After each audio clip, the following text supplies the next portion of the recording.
Kristus yang saya kasih, selamat siang. Mari kita memulai persekutuan kita di minggu terakhir di bulan pertama tahun Tuhan Yesus 2026 dengan memuji Tuhan 250. Tuhan mengingatku.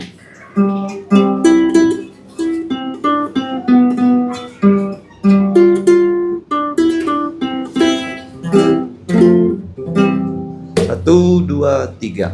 Bila tertimpa bahaya, jalan berduri dan bahaya, ku ingat suatu yang indah, Tuhan mengingatku. Tuhan kau ingatku. Tuhan kau ingatku. Ku tak takut, kau sertaku, bahkan mengingatku. Kamu hawa saja. Meski menderita susah, penuh khawatir tak berdaya, ku ingat saat ku susah, Tuhan pun ingatku. Sama-sama. Tuhan kau ingatku. Tuhan kau ingatku. Ku tak takut, kau sertaku, bahkan mengingatku. Kaum pria saja. Meski awan gumpal datang, jantung susah tiada senang, ku puas karena ku tahu Tuhan mengingatku. Sama-sama. Tuhan kau ingatku. Tuhan kau ingatku. Ku tak takut, kau sertaku, bahkan mengingatku. 250 ayat 1 sama-sama. Bila tertimpa bahaya, jalan berduri dan bahaya, ku ingat suatu yang indah, Tuhan kau ingatku. Tuhan kau ingatku. Tuhan kau ingatku. Ku tak takut, kau sertaku, bahkan mengingatku. Mari kita berdoa. Bapa kami di surga, Bapa yang telah memberikan kami pengampunan dosa melalui Tuhan Yesus, bahkan memberikan kami anugerah, yaitu bukan hanya keselamatan tetapi juga kesempatan untuk melayani Engkau. Ya Bapa, di penghujung minggu ini kami mau bersekutu, kiranya persekutuan ini dapat memuliakan nama-Mu. Oleh sebab itu, ampuni dosa kami, pimpin kami dalam seluruh acara persekutuan. Dalam nama Tuhan Yesus kami berdoa dan berterima kasih. Amin. Kita akan membaca dari kitab Daniel ya, karena Daniel itu nubuatan tentang kedatangan Yesus kedua kali di Perjanjian Lama. Kita akan belajar secara singkat dari Daniel pasal 9. Kita akan membaca Daniel 9 dari ayat 1 sampai ayat yang ke-19. Masing-masing satu ayat. Perikop ini diberi judul Doa Daniel. Saya akan membaca. Demikianlah bunyi firman Tuhan. Pada tahun pertama pemerintahan Darius, putra dari Ahasiweros, dari keturunan orang Media, yang telah menjadi raja atas kerajaan orang Kastim, orang Babel.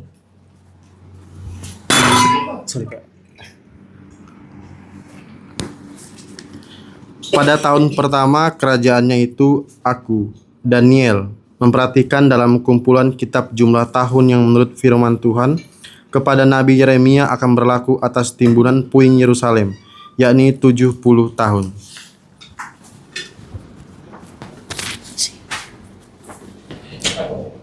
Lalu aku mengarahkan mukaku kepada Tuhan Allah untuk berdoa dan bermohon sambil berpuasa dan mengenakan kain kabung serta abu.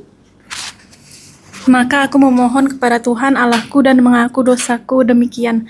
Tuhan, Allah yang maha besar dan dahsyat, yang memegang perjanjian dan kasih setia terhadap mereka yang mengasihi Engkau, serta berpegang pada perintah-Mu. Kami telah berbuat dosa dan salah, kami telah berlaku fasik dan telah memberontak, kami telah menyimpang dari perintah dan peraturan-Mu. Dan kami tidak taat kepada hamba-hamba-Mu, para nabi yang telah berbicara atas nama-Mu, kepada raja-raja kami, kepada pemimpin-pemimpin kami, kepada bapak-bapak kami, dan kepada segenap rakyat negeri. Ya Tuhan, Engkaulah yang benar, tetapi patutlah kami malu seperti pada hari ini. Kami orang-orang Yehuda, penduduk kota Yerusalem, dan segenap orang Israel, mereka yang dekat dan mereka yang jauh, di segala negeri kemana Engkau telah membuang mereka oleh karena mereka berlaku murtad terhadap Engkau. Ya Tuhan kami, raja-raja kami, pemimpin-pemimpin kami, dan bapak-bapak kami patutlah malu, sebab kami telah berbuat dosa terhadap Engkau. Pada Tuhan Allah kami ada kesayangan dan keampunan walaupun kami telah memberontak terhadap Dia. Dan tidak mendengarkan suara Tuhan Allah kami yang menyuruh kami hidup menurut hukum yang telah diberikannya kepada kami dengan perantaraan para nabi hamba-hambanya. Segenap orang Israel telah melanggar hukum-Mu dan menyimpang karena tidak mendengarkan suara-Mu, sebab itu telah dicurahkan di atas kami kutuk dan sumpah yang tertulis dalam kitab Taurat Musa, hamba Allah itu, sebab kami telah berbuat dosa terhadap Dia. Dan telah ditetapkannya firman-Nya yang diucapkannya terhadap kami dan terhadap orang-orang yang telah memerintah kami, yakni bahwa akan didatangkannya kepada kami malapetaka yang besar yang belum pernah terjadi di bawah semesta langit, seperti di Yerusalem. Seperti yang tertulis dalam kitab Taurat Musa, segala malapetaka ini telah menimpa kami, dan kami tidak memohon belas kasihan Tuhan Allah kami dengan berbalik dari segala kesalahan kami dan memperhatikan kebenaran yang dari-Mu.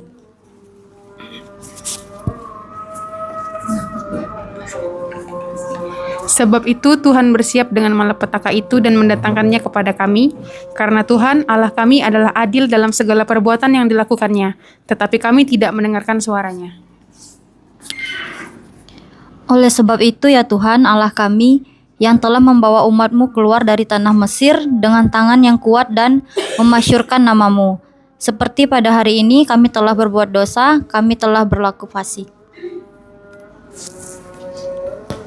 Ya Tuhan, sesuai dengan belas kasihan-Mu, biarlah kiranya murka dan amarah-Mu berlalu dari Yerusalem, kota-Mu, gunung-Mu yang kudus, sebab oleh karena dosa kami dan oleh karena kesalahan nenek moyang kami, maka Yerusalem dan umat-Mu telah menjadi cela bagi semua orang yang di sekeliling kami.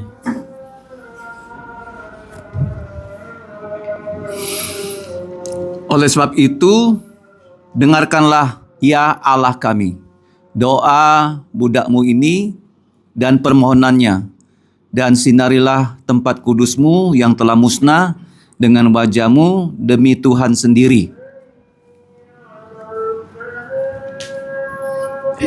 Ya Allahku, arahkanlah telingamu dan dengarlah.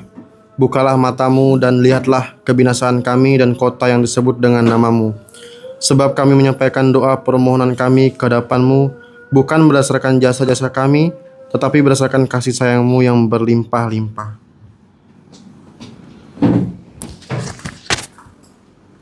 Ya Tuhan, dengarlah ya Tuhan, ampunilah ya Tuhan, perhatikanlah dan bertindaklah dengan tidak bertangguh, oleh karena Engkau sendiri Allahku, sebab kota-Mu dan umat-Mu disebut dengan nama-Mu.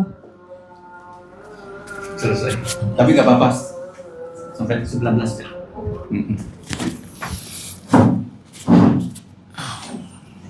Kita bersyukur bisa diberi kesempatan membaca dari Daniel pasal yang ke-9. Sebelum kita mendengarkan firman Tuhan, mari kita kembali sekali berdoa.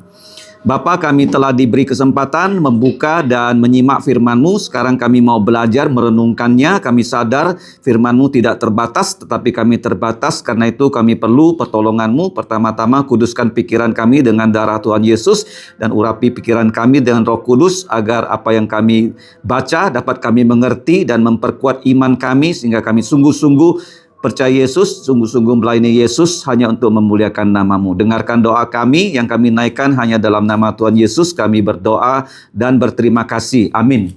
Di sini ada lembaran ya, silakan dibagikan. Nah, kenapa kita belajar dari kitab Daniel secara singkat di pasal 9? Nah, kitab Daniel ditulis oleh Daniel sendiri. Daniel artinya Allah adalah hakim. Tolong diingat ya. Setiap nama di Alkitab ada artinya. Nah, Daniel disebut sebagai seorang nabi yang disebut kalau di perjanjian lama dalam dunia kekristenan disebut nabi besar. Nabi besar itu ada Yesaya, ya, kemudian ada Yeremia, ada Yehezkiel, kemudian ada Daniel. Ya, 5 kitab nabi besar termasuk kitab ratapan. Nah, Daniel ini 12 pasal, pasal 1 sampai pasal 6 itu tentang Nabi Daniel. Nabi Daniel. Nah, pasal 7 sampai pasal yang ke-12 itu tentang nubuatan dari Nabi Daniel. Nubuatannya itu ada kaitannya dengan kedatangan Yesus yang kedua kali. Ya, bukan yang pertama kali, tapi kedua kali lebih banyak. Memang ada tentang yang pertama kali. Nah, di dalam kitab Daniel ini, kalau tadi kita lihat pasal 9, dia berdoa. Kenapa dia berdoa? Pada tahun pertama pemerintahan dari Darius, umurnya itu sudah 85 tahun. 85 tahun. Jadi dia sudah ditawan di Babel ya, sejak umurnya 17 tahun. Dia sudah ditawan sampai 85 tahun. Artinya dia sudah di Babel itu sudah hampir ya 60 tahun lebih. Dia tahu ya di kitab Yeremia ya, pada tahun pertama kerajaan dari Media Persia. Ya, di sini saya sudah sampaikan ada 7 negara superpower. Ya, Mesir sudah runtuh, Asyur sudah runtuh, Babel ya sudah runtuh. Nah, sekarang kerajaan Media Persia. Kalau Babel itu Irak, Media Persia itu Iran. Ya, di sini ya. Ada lihat di bagian bawah. Kemudian setelah Media Persia ini runtuh, nanti akan muncul seorang yang bernama Alexander the Great. Ya, dia umurnya 2 tahun sudah pergi berperang. Umur 33 tahun, dia hanya 11 tahun ya berperang menaklukkan seluruh dunia. 33 tahun seumur dengan Yesus, dia mati ya ketika dunia sudah di tangan dia. Itu kerajaan Yunani, kerajaan kelima yang superpower. Kerajaan keenam yang superpower adalah kerajaan Roma. Ya, Roma. Kemudian kita belajar Wahyu, kita tahu itu Roma yang bangkit. Roma yang bangkit. Nah, sekarang kita lihat ya. Jadi waktu Daniel sudah ditawan dari Babel, sekarang sudah pindah ke dinastinya Persia, Iran, dia tetap menjadi pejabat tinggi. Jadi di Babel dia jadi pejabat tinggi, kemudian ganti ya dengan dinasti, kerajaan yang berbeda, bangsa yang berbeda, tetap Tuhan memberikan dia kesempatan menjadi pejabat paling tinggi di negara Persia. Ya, kita tahu Raja Persia di pasal yang ke-6 ya, Gua singa. Jadi raja itu sangat cinta sama Daniel. Ya, seperti Nebukadnezar. Nah, pada saat hampir ya 70 tahun mereka ditawan. Kapan mereka ditawan? Tolong dicatat. Angkanya gampang ya. 606 sebelum Yesus lahir. 606 ditawan. Tuhan bilang sama dia bahwa 70 tahun itu di kitab Yeremia 25:12. Ya, coba dibuka Yeremia 25:12. Karena ini ayat yang penting yang mengaitkan ya peristiwa yang tadi kita baca. Jadi sudah hampir sampai 70 tahun, Daniel ingat ya bahwa Tuhan berjanji akan mengembalikan orang Israel ke tanah perjanjian. Pembuangannya 70 tahun. Nanti saya akan jelaskan mengapa dibuang 70 tahun. Ada ahli teologi yang mencoba mencari koneksinya dengan hukuman par yang diancamkan. Mari kita baca Yeremia 25:12 ya. Yeremia 25 ayat 12 ya. Membuka kitab yang manual memang tidak gampang. Mari kita baca sama-sama. Kemudian sesudah genap ke-70 tahun itu, demikianlah firman Tuhan, maka aku akan melakukan pembalasan kepada Raja Babel dan kepada bangsa itu oleh karena kesalahan mereka, juga kepada negeri orang-orang Kasdim, dengan membuatnya menjadi tempat yang tandus untuk selama-lamanya. Jadi orang Israel akan dikembalikan setelah 70 tahun. Persis ya, 606 kalau kita hitungnya dengan mengurangi karena ini sebelum Masehi bukan ditambah tahunnya. Jadi 606 menjadi 535. 70 tahun belum sampai di situ. Daniel sudah melihat antisipasinya dan dia berdoa. Nanti kita akan lihat pasal 9 kitab Daniel. Doa Daniel itu ada polanya. Ada apa? Pola. Nah, kalau kita berdoa, doa itu pola yang pertama adalah respon kepada firman Tuhan. Pada tahun pertama, sudah hampir 70 tahun, aku Daniel memperhatikan dalam kumpulan kitab jumlah tahun yang menurut firman Tuhan kepada Nabi Yeremia yang tadi sudah kita baca akan berlaku atas timbunan puing Yerusalem. Jadi Yerusalem sudah jadi puing, yakni sudah berapa tahun? 70 tahun. Jadi doa yang pertama adalah respon kita kepada firman Tuhan. Tolong catat ya. Untuk kita berdoa, kalau kita tidak membaca firman, kita nggak bisa berdoa. Doa kita bisa hanya omong kosong, apa? Omong-omong ya. Jadi doa orang Kristen itu harus selaras dengan firman-Nya. Itu yang pertama ya. Kemudian kalau kamu melihat dia berdoa sambil berpuasa. Artinya doa dia harus serius. Apa? Serius. Maka gereja kita setiap setelah perjamuan kudus ada doa dan puasa. Sejak awal. Nanti bulan depan tanggal 1 itu perjamuan kudus. Tanggal 2 itu hari doa puasa. Doa yang pertama apa? Respon firman Tuhan. Yang kedua, serius. Sampai doa puasa. Kemudian yang ketiga, kalau kamu lihat dia menyapa, Tuhan. Kalau sekarang kita menyapa Tuhan dengan Bapa kami di sorga. Kemudian apa itu doa? Doa itu sebut semua. Nama Tuhan, sebut sifat Tuhan, sebut perbuatan Tuhan. Itu doa. Kalau kamu nggak bisa berdoa, kamu sebut. Ya Bapa kami di surga, Engkau adalah Bapa dari Tuhan Yesus. Engkau mengasihi kami, Engkau menciptakan kami, Engkau yang mendirikan gerejamu, Engkau yang membawa kami percaya. Sebut saja perbuatannya, pasti nggak salah. Tahan ya, sebut ya. Kemudian kamu lihat yang berikutnya, mengaku dosa. Ini penting loh, banyak orang berdoa tidak pernah mengaku dosa langsung amin. Bahkan ada haleluyanya. Terus amin. Tidak pernah mengaku dosa, itu salah. Kamu lihat Daniel dia mengaku dosa. Pertama, sesuai firman Tuhan. Yang kedua, harus sebut dengan tepat siapa Tuhan, perbuatannya apa. Yang ketiga, doanya serius. Yang keempat, mengaku dosa. Di sini bukan dosa sendiri yang diakui. Dosa siapa tadi? Tadi yang kita baca, dosa siapa yang diakui? Dosa nenek moyang. Jadi mengaku dosa mulai dari diri, dari diri baru ke orang lain. Itu mengaku dosa. Kalau minta berkat, orang lain dulu kita doakan, baru diri sendiri. Ngerti? Kalau mengaku dosa, mulai dari diri. Kalau meminta berkat, mulai dari orang lain. Jadi, doa adalah 1, respon firman. 2, serius. 3, sebut nama Tuhan, sifat Tuhan, perbuatan Tuhan. 4, mengaku dosa. Yang kelima, Daniel ini walaupun dia posisinya paling tinggi, dia mengidentifikasikan diri dengan umat Tuhan. Dia tidak menganggap, saya ini kelasnya eksklusif. Tidak ya. Dia mengatakan, saya adalah satu dari umatmu. Penting loh, makanya doa kita itu, Bapa kami yang di sorga. Karena kalau saya berdoa, Bapa kami yang di sorga, kita semua yang di sini berdoa mengaminkan. Saya tidak bilang Bapak saya di sorga. Bapak kami kan. Arti kita semua berdoa. Coba rutur lagi apa itu doa? Respon firman Tuhan. Yang kedua, serius sapa Tuhan, sebut namanya, sebut sifatnya, sebut karyanya. Yang keempat, mengaku dosa. Yang kelima, identifikasi diri dengan semua umat Tuhan. Jadi begini loh, kita ini satu kapal. Kalau kapal ini tenggelam, semua tenggelam nggak? Ya.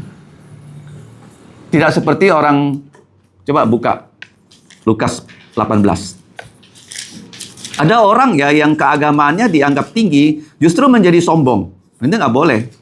Daniel itu tidak seperti itu. Dia pejabat paling tinggi loh, tapi dia bilang sama. Nah, Lukas 18, apa yang terjadi di situ? Ayat 9. Kita baca sama-sama ya. Kepada beberapa orang yang menganggap dirinya benar dan memandang rendah semua orang lain, Yesus mengatakan perumpamaan ini. Ada dua orang pergi ke bait Allah untuk berdoa. Yang seorang, siapa dia? Wah, Farisi ini hafal ya perjanjian lama. Apa doanya? Yang lain, pemungut cukai. Nah, orang Farisi ini berdiri di depan, berdoa dalam lubuk jantungnya, karena Tuhan tahu doanya. Ya Allah, betul. Aku mengucap syukur, betul. Nah, yang berikutnya apa? Karena aku tidak sama dengan semua orang lain di sini. Ya, aku lebih hebat, aku lebih tinggi, aku lebih suci. Bukan perampok, bukan orang lalim, bukan pezina, bukan juga seperti pemungut cukai. Kamu bayangkan loh, dia mau jadi hakim di depannya Tuhan. Ya, saya sekarang kadang-kadang lihat film di YouTube ya, film dari Tiongkok. Film pendek. Jadi kalau orang yang posisinya tinggi, dia mau bilang orang yang posisinya rendah, suruh ngomong, dia hanya bilang, kau mau perintah aku kah? Seperti misalnya Pak Prabowo ketemu menterinya. Menterinya bilang gini-gini. Dia bisa bilang, kamu mau perintah aku kah? Ya kan, ini Allah itu hakim. Jadi apa yang di sini kan orang Farisi mau jadi hakim, dia nunjuk yang di sebelahnya. Ini yang sebelah ini nih, pemungut cukai. Ya. Nah, terus dia bilang lagi, aku berpuasa 2 kali seminggu. Puasa 2 kali seminggu itu bukan mulai dengan orang Arab loh. Orang Israel dulu, Senin Kemis. Pernah dengar nggak orang puasa Senin Kemis? Ada nggak dengar ya? Itu dimulai dari orang Farisi. Padahal puasa itu di Alkitab, itu yang wajib ya, wajib loh puasa. Di hari raya Yom Kippur. Itu semua wajib. Jadi jam 6 sore sampai jam 6 petang. Tetapi ada banyak puasa yang rela. Yang apa? Rela, Esther 3 hari. Ada puasa 7 hari. Daniel puasa 21 hari. Yesus puasa berapa hari? 40. Itu rela loh. Nah, jadi kita lihat di sini, kita kalau mau datang pada Tuhan, jangan sok. Jangan sok, ya. Jadi identifikasi diri kita sama. Kita di hadapan Tuhan ini adalah orang berdosa. Kalau kita bisa lebih baik dari orang lain ya, dalam tanda kutip ya. Karena anugerah Tuhan kan berbeda-beda ya kepada kita. Ya. Itu karena anugerah Tuhan. Bukan karena kita baik. Karena kita diberi. Jadi Daniel doanya pertama apa? Sesuai firman Tuhan. Serius. Terus sapa Tuhan. Sebut semua sifat Tuhan. Terus mengaku dosa. Identifikasi diri dengan ya, dengan siapa? Semua orang percaya. Jangan kita sok. Yang keenam, nah Daniel 9. Apa yang keenam? Dilaksanakanlah kehendakmu. Ya kan? Ayat 19. Ya Tuhan, dengarlah ya Tuhan, ampunilah ya Tuhan, perhatikanlah. Nah sini yang begini, bertindaklah sesuai dengan kehendakmu dengan tidak bertangguh. Itu doa itu. Tuhan tuh sudah punya planning. Dia nggak perlu kita datang pada dia baru dia buat planning. Nggak perlu. Dia sudah punya apa? Planning. Jadi execute saja planningmu. 70 tahun engkau mau bawa umatmu. Saya percaya 70 tahun sudah di depan mata. Dan dia Daniel sudah tua. Dia nggak mungkin mau balik ke Yerusalem. Tapi banyak orang Israel nanti akan balik. Dia lihat sendiri dengan mata kepalanya. Apa itu doa? Respon kepada firman. Yang kedua, harus serius. Nggak boleh main-main ya. Anak SDK itu suka maju ke depan doa. Tapi waktu doa gini-gini dia. Mau dorong-dorong temannya. Ya. Nggak boleh ya. Yang ketiga, sebut ya, harus sebut ya, jangan salah sebut namanya, jangan salah sebut sifatnya, jangan salah sebut perbuatannya. Kalau kita sebut tepat, doanya begini seperti Daniel. Yang berikutnya, mengaku dosa. Ya. Berikutnya, doa itu jangan kita sombong. Ya, walaupun ya kita diberi kesempatan yang memimpin doa, kita sama di depan Tuhan. Setelah itu, identifikasi dengan semua umat Tuhan. Setelah itu, dilaksanakanlah kehendakmu. Terjemahan Indonesianya kan apa? Jadilah. Ya, sebenarnya kehendak Allah sudah ada, harus dilaksanakan. Bisa oleh Allah, bisa oleh kita. Yang terakhir, apa itu doa? Daniel tidak bilang loh, kalau aku berdoa, itu untukku. Bukan, demi apa? Karena engkau sendiri. Demi kemuliaanmu. Ingat baik-baik yang ketujuh itu ya. Doa itu demi memuliakan Tuhan. Bukan kita minta supaya kita dapat, bukan. Tapi kalau kita dapat yang kita minta, itu untuk memuliakan Tuhan. Ya, untuk apa? Ya, sebut ya, jangan lupa ya apa itu doa ya. Dengan Daniel 9 nanti kita akan belajar singkat apa kaitannya kitab Daniel dengan kitab Wahyu. Satu, respon firman. Jadi kalau kamu berdoa tidak baca firman sama dengan apa? Belum lengkap. Apa? Belum lengkap. Yang kedua, serius. Kalau doa itu serius, makanya harus tutup pintu ya di dalam bilik kita, jangan ada yang mengganggu. Yang berikutnya, sebut ya siapa Tuhan, sebut sifatnya, sebut perbuatannya. Yang berikutnya, mengaku dosa. Identifikasi kita semua yang berdoa tuh sama. Jangan berdoa malah jadi hakim. Ya. Setelah itu, laksanakanlah rencanamu. Rencana Tuhan sudah ada. Ya, sebelum sekolah ini ya Tuhan berdirikan di sini sudah ada rencananya. Paham? Siapa murid yang mau daftar itu di dalam rencana Tuhan sudah ada. Mengerti? Nah, siapa guru yang mengajar itu dalam rencana Tuhan sudah ada. Setelah itu, yang terakhir apa? Demi kemuliaan namamu. Demi kehormatanmu. Jelas ya? Dari kitab Daniel pasal 9 ayat 1 sampai 19. Nah, sekarang pasal 9 ayat 20 sampai 27. Jadi waktu dia berdoa, minta ya Tuhan melaksanakan memulangkan orang Israel yang sudah ditawan 70 tahun ya. 70 tahun hampir terjadi karena ancaman hukumannya masih ingat gak apa? 4 par kan di sini. Apa ancaman hukuman sesuai dengan Ulangan 28? Par. Sampar seperti COVID kan? Lapar, terkapar, terlempar. Nah, mereka terlempar sudah berapa lama? 70 tahun hampir kan? Nah, terlempar yang kita lihat di sini kalau tetap tidak mau mengikuti Tuhan terlempar ke neraka. Nah, sekarang waktu dia berdoa, minta Tuhan laksanakan 70 tahun. Kenapa orang Israel dibuang 70 tahun? Kenapa? Ada seorang hamba Tuhan mengatakan begini. Kemungkinan mereka itu melanggar tahun Sabat 70 tahun. Ulangi ya. Melanggar tahun Sabat 70 tahun. Kenapa? Karena begini, tanah perjanjian itu adalah tanah yang paling subur di dunia yang disebut dengan sabit subur. Tidak ada tanah di tempat lain yang sesubur tanah Israel. Dan kalau kita lihat ya, Tuhan bilang sama mereka, tanah itu boleh dikerjakan 6 tahun. Digarap berapa? Tahun ke-7 harus diistirahatkan. Paham ya? Jadi tanah perjanjian itu mereka tidak istirahatkan. Tidak apa? Selama berapa lama? 70 sabat. 70 sabat. Kalau kita hitung mereka masuk di tanah perjanjian tahun berapa? 1440. Ada di situ kan? Di diktat kalian ya?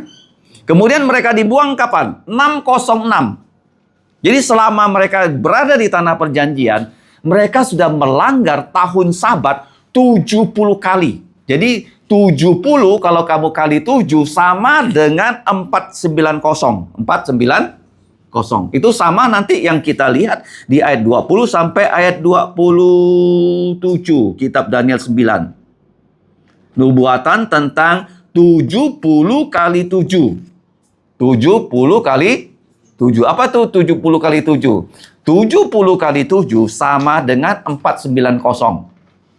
Nah, kenapa begitu? Karena 70 kali 7 bisa dibagi dengan 7, 6, 2, dan 1. Ya, tolong ingat ya. 70 bisa dibagi dengan 7 kali 7, 62 kali 7, dan 1 kali 7. Jadi 70 kali 7, 7 kali 7 itu kalau dihitung untuk, coba baca ayat 19, pasal 9. Apa permintaannya?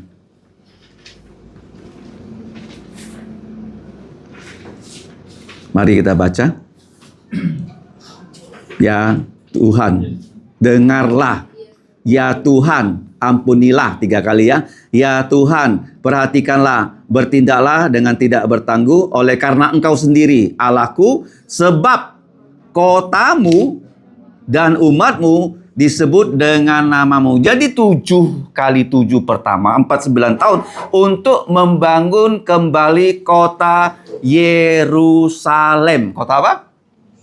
Kapan kota Yerusalem dibangun? Kamu kalau baca kitab Nehemia, kamu tahu. Ya, bukan dihitung dengan pembangunan Bait Allah, tapi kota Yerusalem itu kalau dihitung terjadinya di 444 sebelum Masehi. Tahun berapa? 444. Kota Yerusalem tuh, bukan Bait Allah ya. Jadi termasuk paket di dalamnya ada Bait Allah. Jadi setelah kota Yerusalem dibangun 7 kali 7, 49 tahun, ditambah lagi 62 kali 7. Berapa 62 kali 7? 434. Ya, 434. Jadi 434 itu untuk ya Yesus disalib. Yesus disalib. Jadi waktu Yesus disalib itulah digenapi 62 sabat yang berikutnya. Ingat ya, jadi sudah berapa? 7 tambah 62 sudah 69. Ya, 69 kali 7 sudah selesai. Kalau 69 kali 7 berarti sudah 483 tahun sudah dipakai. Ya, waktu Yesus disalibkan, karena dikatakan ya, Yesus disalibkan. Sudah selesai.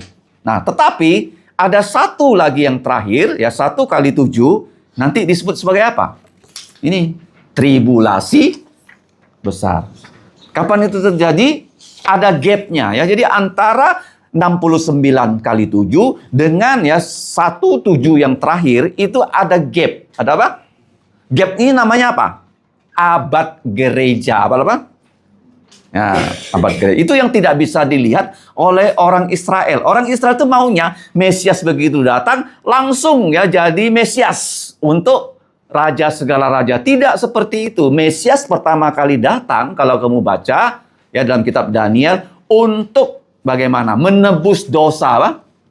Menebus dosa. Ya, dosa itu akan dihentikan secara umum, dosa dihentikan secara spesifik, dosa ditebus. Dosa apa? Nah, ditebus. Baru nanti ya dia setelah itu mendirikan ya kerajaan 1000 tahun. Kerajaan 1000 tahun itu ditandai dengan apa? Tahu nggak? Ada Yerusalem baru, ada Bait Allah milenium. Bait Allah apa? Baca Yeskiel 40 sampai 48. Bait Allah milenium, desainnya, ukurannya itu berbeda dengan Bait Allah yang sebelumnya dibangun oleh Salomo. Jadi jelas ya, kita sekarang sedang menuju 1 kali 7 yang terakhir. 1 kali 7 yang, jadi seri 7 ini penting loh. Ya, 7 kali 70, ya, 62 kali 7, terus 7 kali 7. Ya, 7 kali 7 untuk membangun kota Yerusalem bersama Bait Allahnya. 62 kali 7 untuk Yesus disalibkan. Dia apa? Nah, disalibkan. Nah, antara ya 69 kali 7 dengan 17 terakhir ada gap yang namanya abad apa? Abad gereja. Oke, nah sekarang kita lihat ya. Di dalam catatan yang sudah saya bagikan. Nah, Perjanjian Lama intinya itu 10 hukum. 10 hukum ini diberikan di zamannya Musa. Jadi orang Israel itu selain melanggar ya hukum Taurat, mereka melanggar 10 hukum. 10 hukum ini diberikan kalau kita buat analisis ya. nggak mungkin ya bisa menyelamatkan manusia. 1, 10 hukum itu memang sempurna. Betul? Sempurna kan? Ya. Tetapi 10 hukum, kalau salah satu, apa itu? Salah semua. Tuhan Yesus mengatakan, kalau kamu yang membenci, kamu sudah sama dengan pembunuh. Kamu kalau mengingini orang, itu sama dengan berzina. Jadi salah satu sama dengan salah semua. Ya, itu 10 hukum ya. Yang ketiga apa? 10 hukum tanpa ampun. Kalau bersalah langsung dihukum. Yang keempat, kita tidak kuat melakukan 10 hukum. Hanya Yesus yang kuat. Yang kelima, kalau ujian boleh ditolong orang nggak? Hah? Nggak boleh. 10 hukum juga begitu. Tanpa ada pertolongan, dan 10 hukum untuk kita terlalu tinggi untuk kita capai. Ya, nilai tuntasnya bisa kita capai nggak dengan 10 hukum? Nggak bisa. 10 hukum seperti pedang untuk membunuh. Ya, ini bagus sekali analisanya ya. Kemudian 10 hukum merinci dosa. Sebelum ada 10 hukum, orang nggak tahu ya berzina itu apa, membunuh itu apa. Masih general. Tapi begitu 10 hukum diberikan, seluruh hukum sudah tahu apa itu hukumannya. Nah, sekarang begini. Tuhan memberikan 10 hukum kepada Musa dalam 2 loh batu kan? Betul nggak? 5 di kanan, 5 di kiri. 5 di kanan vertikal, 5 di kiri yang horizontal. Nah, begitu Musa menerima 10 hukum ini, Musa itu menjadi orang yang paling hebat di dunia setelah Yesus. Setelah apa? Kenapa begitu? Hukum Musa menjadi dasar hukum Roma. Hukum apa? Ya. Hukum Roma menjadi dasar hukum apa? Hukum Eropa. Hukum apa? Kemudian hukum Eropa menjadi dasar hukumnya Belanda. Hukumnya apa? Hukumnya Belanda menjadi dasar hukumnya Indonesia. Jadi nggak ada orang mengatakan saya tidak mau kenal siapa Musa. Paham? Jadi kalau kita belajar Alkitab, kita tuh belajar akarnya loh. Belajar dari ilmu yang paling hebat. Paling apa? Ya, tidak ada orang ya yang bilang sama Musa, aku nggak mau kenal kamu Musa. Musa bilang, saya terima 10 hukum dari Tuhan, dan 10 hukum itu berlaku di semua tempat. Di Indonesia kalau membunuh, pasti, ya zaman dulu membunuh seperti Singapura, hukumannya mati loh. Makanya Singapura negara yang maju. Karena berani melakukan hukum sesuai dengan hukum Musa. Negara kalau mau maju, hukumnya harus tumpul atau tajam. Tajam ya ke semua tempat. Seperti pedang kan. Pedang kenapa mata 2? Kenapa firman Tuhan itu seperti pedang? Karena dia bisa nusuk. Bisa nusuk nggak pedang? Bisa ke atas? Bisa ke bawah? Nah, ya. Jadi hukum jangan seperti apa? Pisau dapur. Kawannya tumpul. Lawan tebang. Nah, ya kan? Jadi kamu lihat ya, 10 hukum merinci dosa 9. Coba baca. Apa tuh? 10 hukum justru memberikan orang rangsangan berbuat dosa. Yang terakhir, 10 hukum sudah sempurna tapi mau dikorupsi. Gimana korupsinya? Tambahi. Orang Israel tuh menambah hukum-hukum Taurat loh. Waktu Yesus ya dengan muridnya pada hari Minggu, pada hari Sabtu memetik gandum kan, makan, mereka bilang, Yesus, ya kamu murid-muridmu melanggar hukum Taurat. Waktu Yesus menyembuhkan orang di hari Sabat, mereka juga bilang Yesus melanggar hukum Taurat. Mereka menambah hukum dan orang mengurangi hukum. Paham ya? Ini manusia ya. Nah, jadi waktu Daniel diberikan 70 kali 7, apakah dia paham semua? Ternyata tidak ya. Kenapa tidak paham? Karena Tuhan Yesus akan beritahu semua itu secara detail kepada Rasul Yohanes, dan serinya juga sama, seri apa? 7. Seri apa? Masih ingat ya, ini flashback saja ya, yang sudah kita pelajari. Wahyu 6 ada 7 materai. Kemudian, ya coba lihat Wahyu ya. Wahyu 6 ada berapa? 7 materai. Masih ingat materai pertama? Warna kudanya apa? Putih. Penunggang kuda memegang apa? Karena kitab bahasa Indonesia ada salah terjemahan, memegang apa? Wahyu 6. Busur, tidak ada panah. Tidak ada apa? panah. Jadi begini ya, masih ingat ya. Tuhan setiap dia memberikan kita janji, selalu ada tanda, ada apa? Nah, dia memberikan janji pada Nuh dan seluruh manusia. Tanda pertama itu pelangi. Pelangi. Kenapa pelangi? Dengan adanya pelangi ini dia berjanji tidak akan lagi memusnahkan dunia dengan air bah. Tanda ya. Sampai sekarang ada tanda. Yang kedua, dia berjanji pada Abraham, lewat Abraham seluruh bangsa akan diberkati, akan lahir Tuhan Yesus. Tandanya apa? Tandanya apa? Sunat. Jadi Abraham umurnya 100 baru disunat loh. Kemudian dia bilang sama Abraham, seluruh anak laki-laki yang lahir dari keluarga kamu, baik dia budak, baik dia itu ya orang yang keturunan langsung dari engkau, harus disunat hari keberapa? 8. Kenapa 8? Masih ingat penjelasannya? Karena darah bayi pada umur 8 hari sudah bisa mengental seperti darah orang dewasa. Dan Yesus juga sebagai keturunan Abraham melaksanakan sunat di hari ke-8. Kalau orang Arab sunatnya umur berapa? Belasan tahun. Ya kan? Yang betul yang mana? Mau 100 tahun keburu mati kan? 12 tahun sakit. Ya, infeksi. Yang paling aman 8 hari. Nggak bisa dilawan Alkitab loh. Janji pertama tandanya pelangi, janji kedua sunat, janji ketiga Sabat. Apa itu sabat? Kenapa sabat? Kerja hari 1 sampai hari 6, hari ke-7 jangan kerja, makannya dikirim dari sorga. NBG. Mana? Apa? Mana bergizi gratis. Itu betul-betul membuat orang Israel menjadi manusia paling pintar di dunia ini menurut saya. Karena mereka makan mana bergizi gratis. Selama berapa lama? Ya, 40 tahun. Nggak bisa ditanding tuh orang Israel tuh. Ini otaknya. Karena makan apa?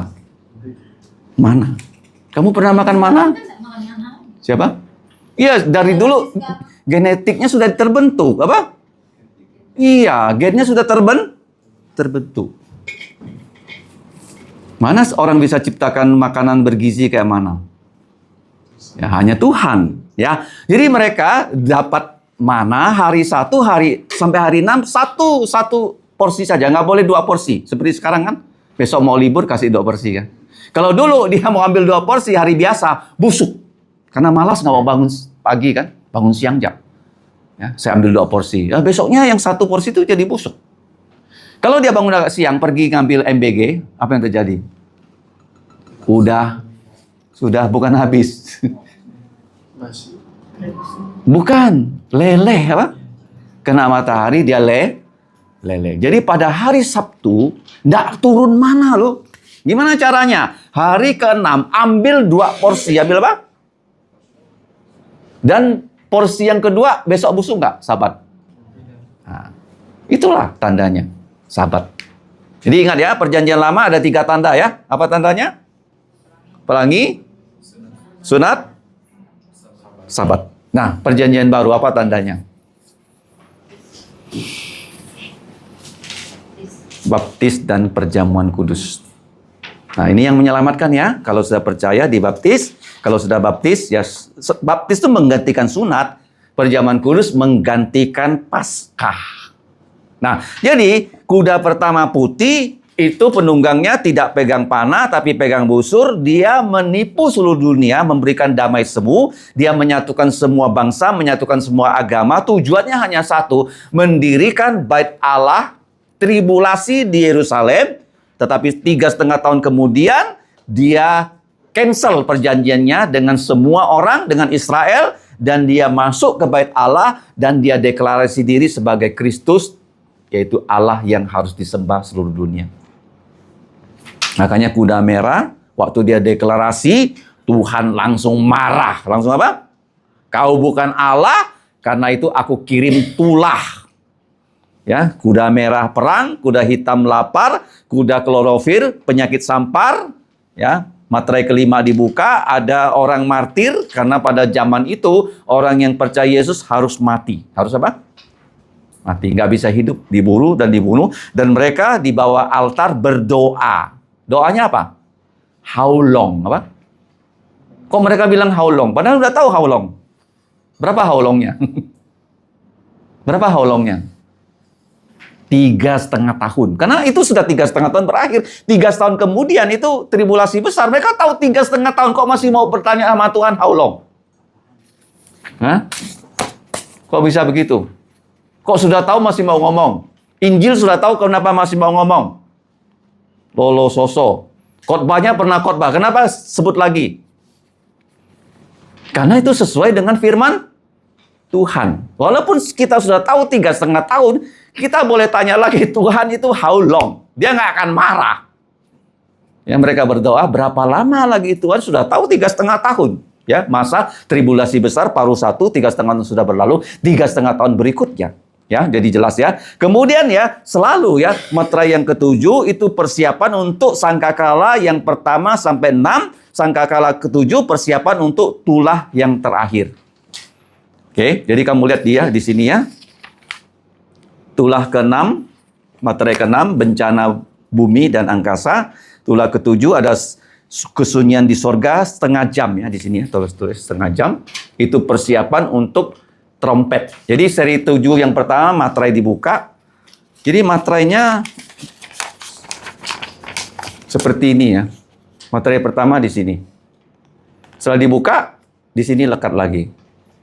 Terus lekat lagi. Terus lekat. Kira-kira begitu ya, karena disegel. Nah, jadi waktu materai ke-7 dibuka, akan diumumkan 7 sangkakala, ya, sepertiga pertama, sangkakala pertama, trompet pertama ditiup, yaitu sepertiga pohon di daratan hangus. Sangkakala kedua, trompet ditiup, sepertiga laut jadi darah, sudah kita pelajari. Kemudian sangkakala ketiga, air yang di darat menjadi tawar dan pahit. Yang keempat, ya, matahari, bulan, dan bintang jadi gelap. Itu adalah sangkakala keempat. Sangkakala kelima, ada siksaan belalang. Sudah kita pelajari, belalangnya berekor apa? Skorpion. Apa? Menyengat orang. Dan sangkakala 6, ada 200 pasukan pembunuh yang bisa membunuh sepertiga manusia. Kemudian sangkakala ke-7 itu adalah diumumkan kedatangan Yesus kedua kali dan persiapan penghakiman cawan. Ya, cawan murka Allah. Kenapa cawan? Ingat ya, Yesus sebelum dia mati, dia bilang ya, Bapa, kalau mungkin cawan ini berlalu dariku. Apa itu cawan itu? Cawan murka. Isinya apa? Bukan kopi, bukan anggur, tapi apa? Ampas. Apa? Kalian pernah minum ampas kopi nggak? Enak nggak? Ampas yang diminum. Itu penderitaan yang Yesus tanggung karena dia tak ada dosa, dia menanggung dosa-dosa kita. Jadi cawan ini begitu ditumpahkan nanti akan kita pelajari di Wahyu pasal yang ke-16. Wahyu apa? Ya, jadi ini tolong dihafal ya. Materai ada 7, sangkakala ada 7, kemudian tulah cawan ada 7. Ya, jadi kira-kira begitu ya kaitan antara kitab Daniel dengan kitab Wahyu. Daniel hanya minta 70 tahun orang Israel dikembalikan, justru dia diberi berkat pengetahuan tentang 70 kali 7. Tuhan selalu ya memberikan kita lebih daripada yang kita doakan. Paham? Ya, kalau kamu berdoa A, dikasih A+. Nggak mungkin dia kasih kamu A-. Tuhan selalu begitu ya. Dia selalu surprise yang baik sama kita loh. Jadi kalau kamu ya tidak berdoa, tidak baca Alkitab, mulai sekarang ya. Berdoa dan membaca Alkitab. Kenapa doa? Masih ingat? Respon kepada firman. Kalau kita tidak baca Alkitab, kita berdoa, Tuhan bilang kau cuap-cuap aja. Omong kosong apa? Nggak tahu firman. Yang kedua, doa harus dengan serius. Yang ketiga, sebut siapa Tuhan, sebut namanya, ya, sebut sifatnya, sebut semua perbuatannya di dalam Alkitab dan kepada kita juga ya. Kita sebut. Setelah itu, dosa semua diaku.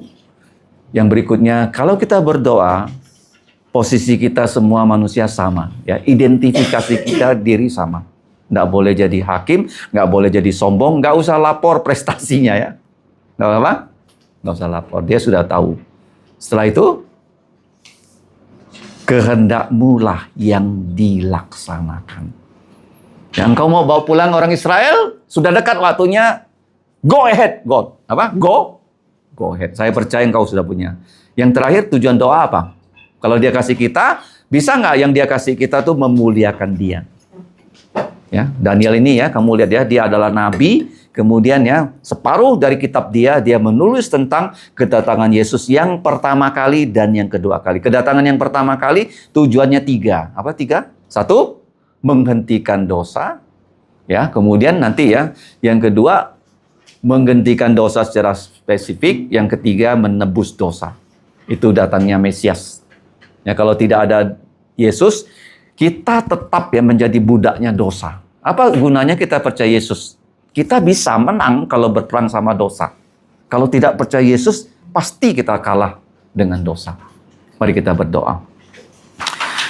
Bapa, kami bersyukur dapat belajar dari Daniel yang sudah Engkau pimpin selama hidupnya. Di Alkitab tidak dicatat satu pun cacat celah Daniel. Dan Engkau memberikan dia wahyu tentang kedatangan Yesus yang kedua kali bersama dengan Rasul Yohanes.